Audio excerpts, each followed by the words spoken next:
Good morning, everybody. I hope you all are fine.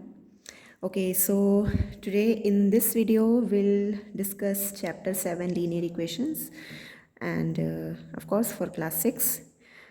So let me make you understand first of all that what is a linear equation. Okay, for that, let us discuss an example. Okay. The example is suppose Monu has 5 toffees. Okay, Monu के पास 5 toffees है, right? I gave him some more toffees, right? Already he was having 5, right? I gave him some more. This is some more. I don't know it. This is unknown. So can I let it say any alphabet? By any alphabet I can represent this unknown identity, that is I can take X, right? Mono already has 5 toffees, right? I gave him some more toffees. Now Monu has 9 toffees. Now he has 9 toffees. So see, we have made this situation converted into an equation, and that is a linear equation, right? So to understand more about linear equation, you should know what is an equation first. Simply a statement of equality which involves equal sign, and of course which involves literal numbers or variables and the constants numbers combined with the algebraic operations plus minus multiply divide, right? This is an equation. These all are the examples of equation which involves equal sign.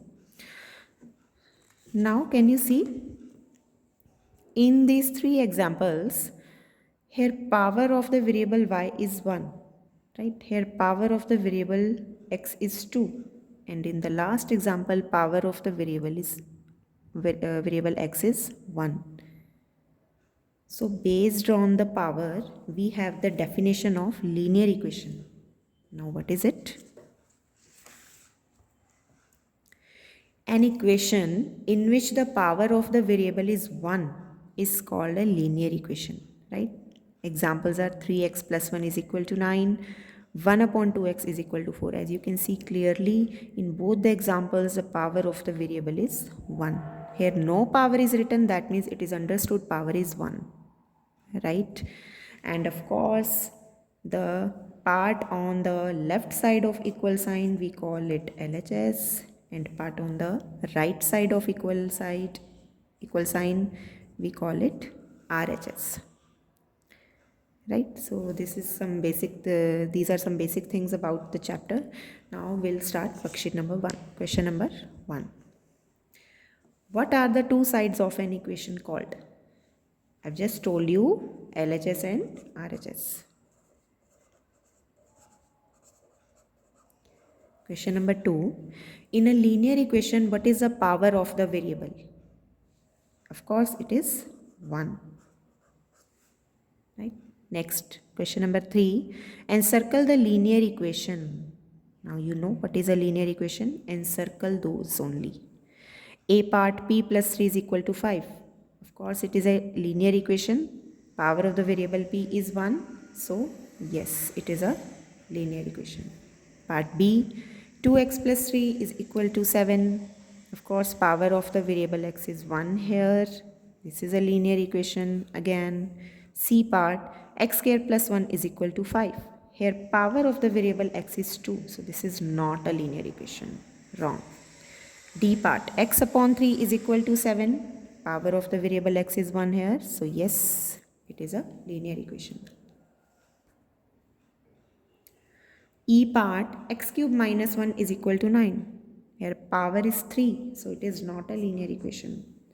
And last, F part, 2x minus 5 is equal to x minus 3. Here variable is x only, and in both the variables power is 1, right? So it is a linear equation. Next, question number 4.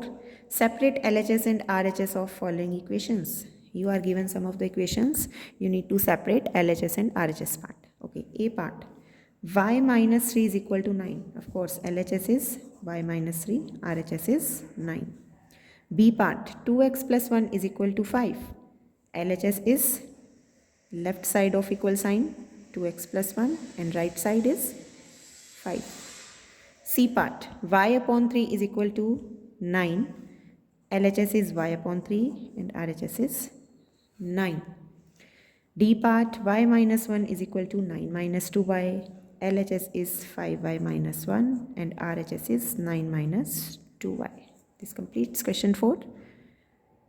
Next, move on to question number 5. Convert the following statements into an equation. Now recall chapter number 6, algebra, right? Introduction to algebra. In that chapter you have made expressions out of the statements, right? Now in this chapter, in this question, you are to suppose to make equation just like that only. The difference is that it involves equal sign now, right? A part, A added to a number x. Sorry, it is 3, not A. Let me correct it. 3 added to a number x means in x 3 is added. Added means addition sign. 3 is added. Is means equal. 5 is 5. Next B part. A number y increased by 6 is 9. A number y increased means addition sign by 6 is 9 equal to 9. C part. 2 subtracted from a number x is equal to 10. Now remember in subtraction sums, the term which is after from, we write it first, right? So after from, we are having x. So x, which number is subtracted here? 2. So it is minus 2 is equal to 10, right? D part, twice a number p equals to 12. It's very easy. Twice means 2 times. 2 times p. Now 2p means 2 multiplied by p. It is obvious. Equal to 12. So 2p equal to 12. Right? E part, 15 less than a number in A is 7. Means 15 less. Means we will subtract 15 from a number in A, means from A. 15 is less in A, right? Is 7 means equal to 7. F part, 2/3 a number x is 5. 2/3 means 2 upon 3. 1/5 means 1 upon 5. 2/3 means 2 upon 3. 1/3 means 1 upon 3. Right? You should know these. A number x means obviously simply x multiplied by x is 5 equal to 5. G part, 3 times a number x. 3 times means 3 multiplied by x, 3x. Decreased by 1 means minus 1 is 4 equal to 4. H part, 6 times a number y. 6 times means 6 multiplied by 6y. Is means equal. 3 more means 3 is added to something. 3 more to what it is added? The number itself. The number was y. Y plus 3. You can write it 3 plus y also. Right? I part. 5 less than 1/3 a number z is 5. 5 less. From which? 1/3 a number z. 1/3 a number z means 5 is subtracted from 1 upon 3z, right? So 1 upon 3z minus 5 is equal to 5, right? And last part, J. 2 times the sum of a number x and 3, right? 2 times of what? Sum of x and 3. X and 3 ka sum, that you will write in the brackets. It's important. Equal to 40. So this completes worksheet number 1. I hope you all understood it. Thank you so much.